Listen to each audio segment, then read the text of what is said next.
Donc le risque là, c'est de financer prioritairement, sur fonds publics, donc des modèles agricoles très intensifs et donc contraires à l'intérêt général. Donc ce que nous proposons là, c'est un garde-fou en excluant donc de ces projets d'avenir agricole les projets qui impliquent la création ou l'extension d'élevages privant les animaux d'accès au plein air.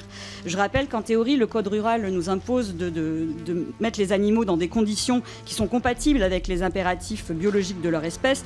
Or, strictement aucune espèce animale n'est faite pour vivre enfermée.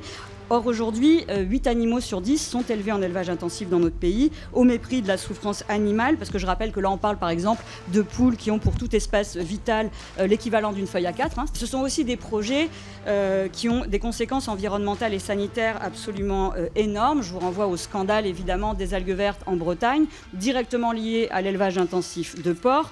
Et je rappelle quand même que les algues vertes, en se décomposant, produisent un gaz qui est littéralement mortel.